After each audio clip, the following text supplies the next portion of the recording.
एक बार एक कातिब ने सालों की मेहनत के बाद अपने हाथों से बहुत सुंदर लेख में कुरान की एक प्रति तैयार की। उसका वाजिब दाम पाने की ख्वाहिश उसे लाहौर के दरबार खींच लाई।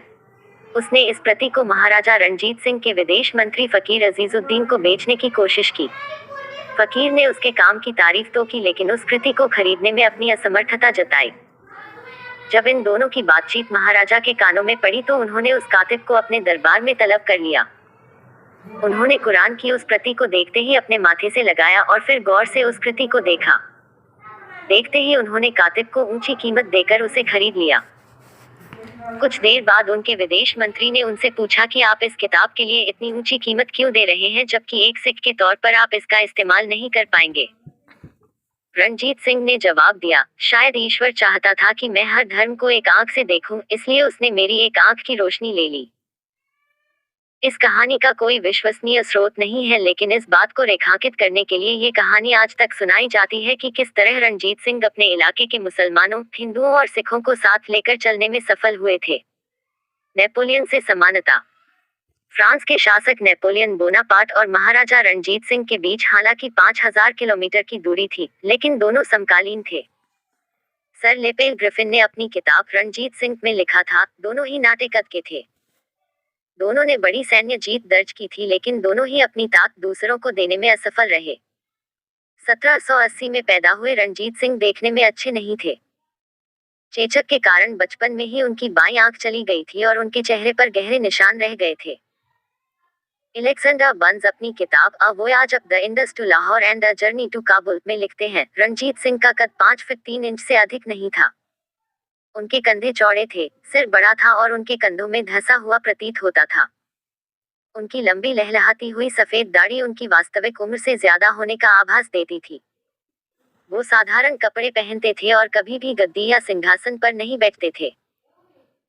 एक अंग्रेज महिला एमिली ईडन ने अपनी किताब a country letters written to the sister from upper provinces of India में लिखा था, रणजीत सिंह देखने में एक बूढ़े चूहे की तरह थे जिनकी सफेद मूंछ और एक आंख थी। वो अपना एक पैर दूसरे पैर के ऊपर रखकर बैठते थे और उससे उनका हाथ खेलता रहता था। उनकी एक अजीब सी आदत थी कि वो सिर्फ एक पैर में लंबा मोजा पहनते थे। उनका मानना था कि मोजा पहनने से उनके पैर का गठिया उन्हें कम तकलीफ देगा। उन्होंने कई शक्तिशाली दुश्मनों को हराकर अपना साम्राज्य बनाया था और उनके लोग उन्हें बेपनाह प्यार करते थे। मुसलमानों को साथ लेकर चलने की कोशिश।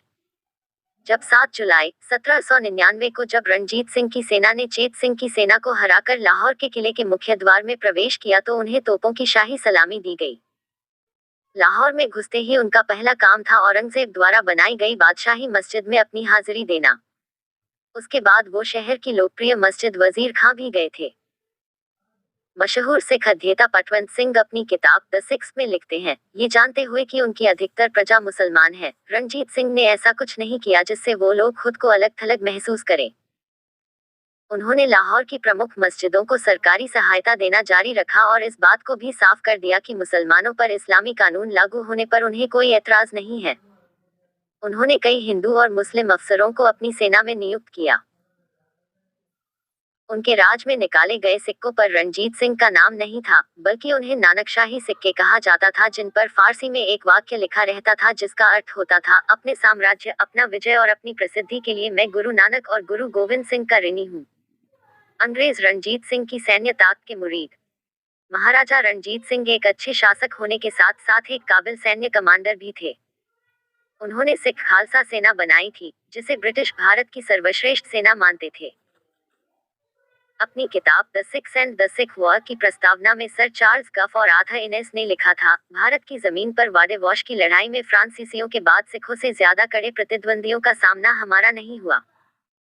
42 साल के रणजीत सिंह के शासन के दौरान उनकी सेना ने बुलंदियों की कई ऊंचाइयों को छूते हुए कई जीत दर्ज की। अंग्रेजों से उनकी सीधी लड़ाई कभी नहीं हुई, लेकिन उन्होंने शाह शुजा को अपनी खोई हुई गद्दी वापस लेने और बारकजियों से लड़ने के लिए प्रेरित किया, जिनसे अंग्रेज व्यापारिक संधि करने की कोशिश कर रहे थे। खुशवंत सिंह अपनी किताब में लिखते हैं, महाराजा रणजीत सिंह ने अंग्रेजों को साफ कर दिया कि रूसी उनसे दोस्ती करने की कोशिश कर रहे हैं। नेपाल के राजा उनसे लगातार संपर्क में थे और इस तरह की भी अफवाहें थी कि मराठों के प्रमुख और निजाम हैदराबाद ने भी उनसे मिलने के लिए अपने प्रतिनिधि भेजे थे। पढ़े लिखे न होने के बावजूद सुघड़ प्रशासन। महाराजा रणजीत सिंह की कोई औपचारिक शिक्षा नहीं हुई थी। वो न तो लिख सकते थे और न ही पढ़ सकते थे, लेकिन पढ़े लिखे और काबिल लोगों के लिए उनके मन में बहुत सम्मान था। उनसे मिलने वाले लोग उनके बारे में अच्छी राय लेकर जाते थे। एक फ्रेंच यात्री विक्टर जाकमा ने अपनी किताब अ जर्नी टू इंडिया में लिखा, रणजीत सिंह की तुलना में हमारे अच्छे से अच्छे कूटनीतिज्ञ नौसिखिया हैं। मैंने अपने जीवन में इतने सवाल करने वाला भारतीय नहीं देखा। उन्होंने मुझसे भारत, ब्रिटेन, यूरोप और नेपोलियन के बारे में करीब 1 लाख सवाल पूछ डाले। यही नहीं, उनकी दिलचस्पी स्वर्ग, नर्क, ईश्वर, शैतान और न जाने कितनी चीजों में थी। सैयद मोहम्मद लतीफ अपनी किताब Maharaja Ranjit Singh Punjab's man of destiny में लिखते हैं, उनके सहयोगी उन्हें सारे कागजात फारसी, पंजाबी या हिंदी में पढ़कर सुनाते थे। अपने लोगों से वो पंजाबी में बात किया करते थे, लेकिन यूरोपीय लोगों से हमेशा हिंदुस्तानी में बात करना पसंद करते थे। वो धार्मिक रूप से कट्टर नहीं थे, लेकिन रोज गुरु ग्रंथ साहब का पाठ सुना करते थे। वो लिखते हैं, अंतिम समय में उनके बोलने की ताक चली गई थी, लेकिन तब भी उनको पूरा होशोहवास था। वो धीरे से अपना हाथ दक्षिण की तरफ हिलाते थे, जिसका अर्थ होता था कि उन्हें ब्रिटिश सीमा से आ रही खबरें बताई जाए। जब उनका हाथ पश्चिम की तरफ हिलता था तो इसका मतलब होता था कि अफगानिस्तान से क्या खुफिया खबरें आ रही हैं। महाराजा रणजीत सिंह की एक और खास बात थी, उन्होंने युद्ध क्षेत्र को छोड़कर कभी भी किसी की जान नहीं ली और हमेशा अपने दुश्मनों को हराने के बाद उनसे नरमी से पेश आए। उनका राज्य पश्चिम में खैबर दर्रे से अफगानिस्तान की पहाड़ी श्रृंखला के साथ साथ दक्षिण में हिंदू कुश, दर्दिस्तान और उत्तरी क्षेत्र में चित्राल, स्वात और हजारा घाटियों तक फैला हुआ था। इसके अलावा कश्मीर, लद्दाख, सतलुज नदी तक का इलाका, पटियाला, जिंद और नाभा तक उनका साम्राज्य था। रणजीत सिंह ने कुल 20 शादियां की। इनमें से 10 परंपरागत शादियां थीं। उनकी पत्नियों में 5 सिख, 3 हिंदू और 2 मुस्लिम महिलाएं थीं। इसके अलावा उन्होंने चादर रस्म के जरिए 10 शादियां और की थी। हरिराम गुप्ता के अनुसार उनके हरम में 23 अन्य महिलाएं भी थीं। 13 साल की नर्तकी पर आया दिल।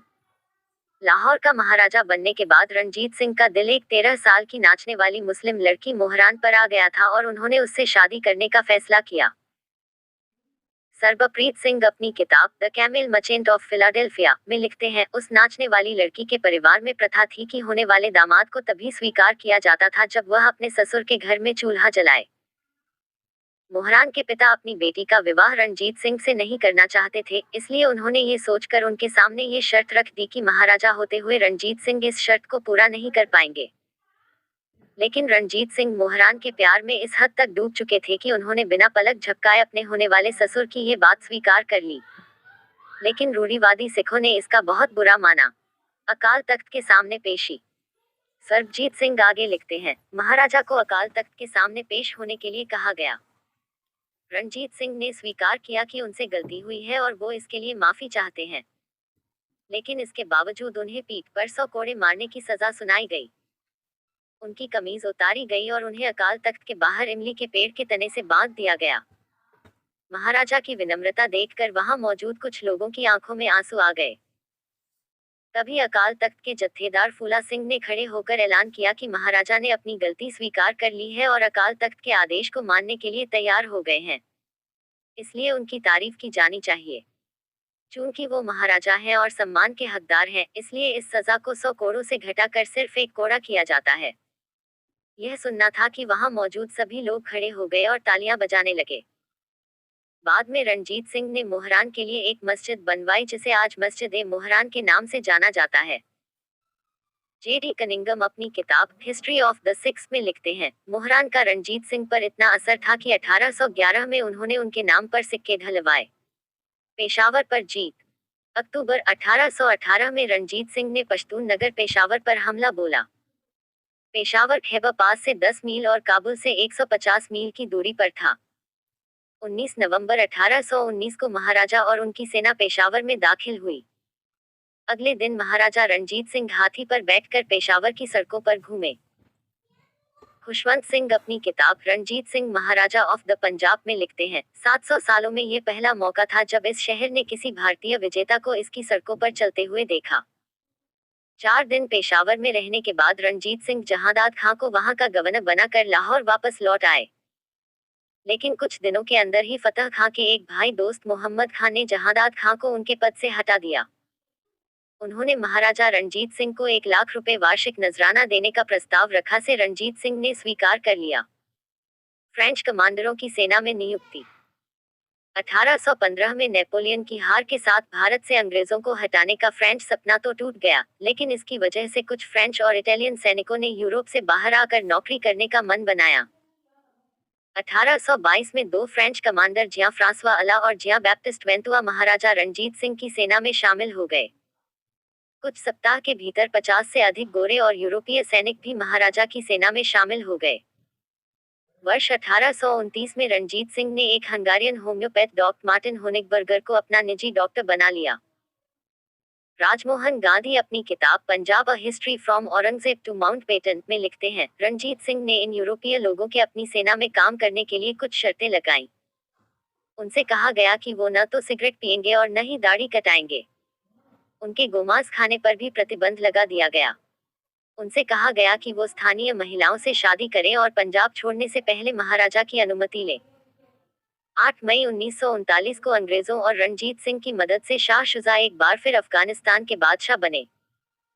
शेख बासवा के नेतृत्व में महाराजा रणजीत सिंह की सेना का मुस्लिम दस्ता शहजादे तैमूर को खैबर पास के रास्ते काबुल लेकर आया। कुछ दिनों बाद जब शाह शुजा, अंग्रेजों और लाहौर के सैनिकों ने एक संयुक्त विजय जुलूस निकाला तो काबुल की सड़कों पर रणजीत सिंह के मुस्लिम सैनिकों ने लाहौर का झंडा बुलंद किया। लंबी बीमारी के बाद देहांत। 17 अप्रैल 1835 को महाराजा को पक्षाघात हुआ, जिससे उनके जिस्म के दाहिने हिस्से ने काम करना बंद कर दिया। वो कभी भी अच्छे मरीज नहीं साबित हुए।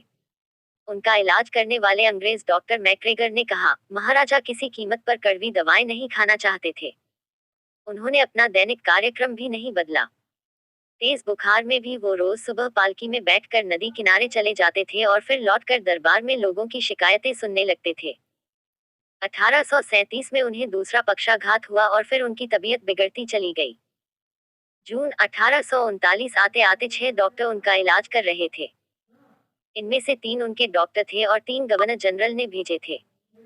27 जून 1839 को महाराजा रणजीत सिंह ने अंतिम सांस ली।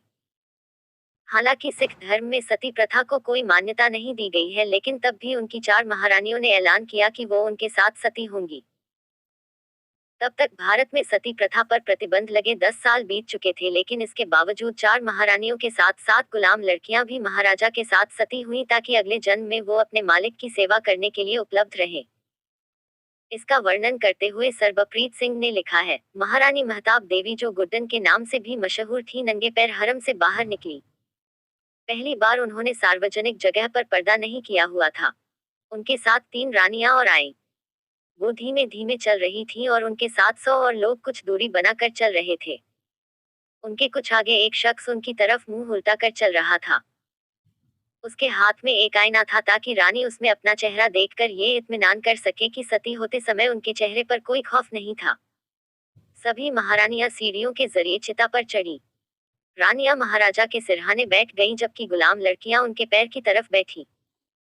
जैसे ही उनके बेटे खड़क सिंह ने उनकी चिता में आग लगाई, महाराजा रणजीत सिंह को 180 तोपों की अंतिम सलामी दी गई। उनके प्रधानमंत्री राजा ध्यान सिंह ने 4 बार उनकी चिता में कूदने की कोशिश की, लेकिन वहां मौजूद लोगों ने उन्हें ऐसा नहीं करने दिया। 2 दिनों बाद जब उनकी अस्थियां लाहौर की सड़कों से गुजरी, सारे लोग सड़कों पर उमड़ आए। कुछ लोगों ने अपने घरों की छतों पर खड़े खड़े ही उनके ऊपर फूल बरसाए।